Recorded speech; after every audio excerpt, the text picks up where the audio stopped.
But how did you come in contact with DGD? Because I mean, that must you had the relationship with a lot like Birds with that competition. But I mean, Mm.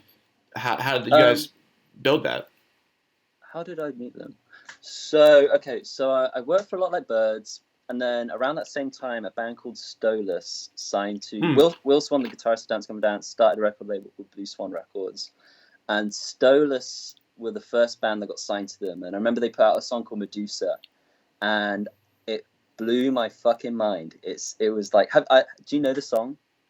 I do listen to Stars, but I don't know the song strictly. Okay, No, no, go back, go and revisit that song. That is an insane song. absolutely. And at that time, I was kind of um, just finished a lot like Birds, and I was like trying to kind of progress, but um, so I reached out to Stolus and I was like, hey, I just want to make this video for you, like no charge. I want to prove myself. I want to do this. This seems like fun. I really resonate with their like album artwork. It was kind of under the water, and I've always loved the ocean. So I just Mm. made this lyric video for them, and I remember like a few months later, Dance Gavin Dance were playing in my little town, my city, Plymouth in England, and I introduced myself to the band. I was like, "Hey, I'm the guy that made that Stolus video," and they really dug it, and I think in passing kind of said like, "Oh, you should do a music video for us," and I kind of latched onto that. I was like, "Dude, I'll totally do a music video for you," and Absolutely. it ended up happening. I think it was kind of just luck. Yeah, the stars Like if I aligned at didn't that ask, point. yeah, that's exactly it. Yeah, if I didn't ask at that point, it never would have happened. Hmm. Um, and yeah, that's how it happened. I was in communication with the band. Remember they sent me I think it was like I don't know if it was like a demo. I think it was a demo of Death of the Robot of Human Hair, and they said like, how do you feel Yeah, about this? And of that was course like I one was of the going to be like, first yeah, ones, I believe, right? yeah, Yeah, that was the that very was it. first one. Hmm. And yeah, I freaking loved it. And me and John, the screamer, kind of came up with some ideas. He told me the themes of the song that he kind of wanted it to follow, and Hmm. it ended up coming together. Hmm. Yeah, and it seems like you have an easy collaboration with these artists. I mean, with working with you and I mean, dude, it was the smoothest conversation I ever had. You know what I mean? Thank I've you. worked with a lot of people as well who were content creators.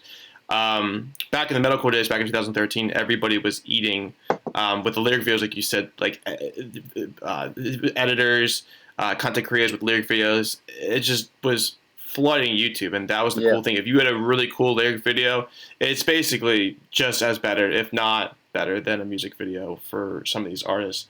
Hmm. And I'm sure that you've had your fair share of difficulties, or maybe not. I don't know, because with working with Fearless Records, how does communicating with those bands work? Are you talking to the artist specifically? How do you go about that process?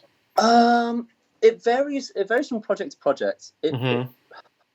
I mean, there's a chain.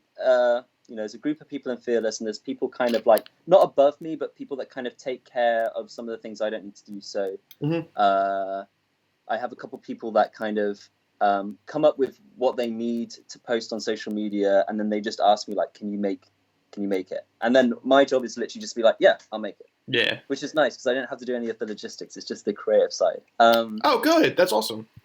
Yeah, so some projects, yeah, bands are definitely more kind of hands on. I know bands like Ice Nine Kills are Mm-hmm. like very kind of into their look. They're very Mm-hmm. like conscious of what's being put out, so they will be more involved, and I will end up talking more to the band. But some Yeah. bands are like Dance Gavin Dance are probably one of the most laid back bands I've ever worked with. Mm-hmm. Like I remember I had to make a, I'm not going to say which band, but I had to make a little, like the Spotify canvases, Mm-hmm. just Yeah. those 8-second like little things. Yeah. I had more notes on a Spotify canvas from one band in Fearless Records than I've had like my entire music videos for Dance Gavin Dance. I Get think the I have fuck like out two of notes here. for my music videos for Dance Gavin Dance. That's crazy. You know what? I can kind of see that now because you throw in some subliminal messaging in some of those videos. I think Son of a Robot. I think if I'm not mistaken, when they were transferring the DNA, it reminded me of Pokemon. In a way, was that on Yeah, yeah, we purpose? saw that. You know what I Yeah, mean? Yeah. I love See? throwing in my little Oh, let's references. go! I'm thinking I'm crazy. I'm like, this guy's definitely creative with subliminal messaging. Like, there's no way that was on accident. It just reminded me No, of transferring. You know?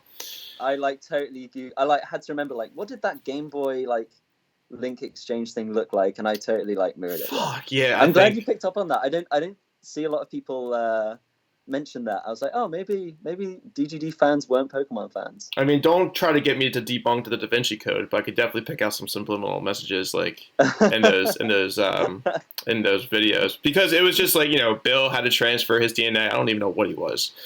He was. I don't even know if he was an Eevee. I can't remember. If anybody remembers, like, good for you. I mean, let me know in the comments or something because I can't remember.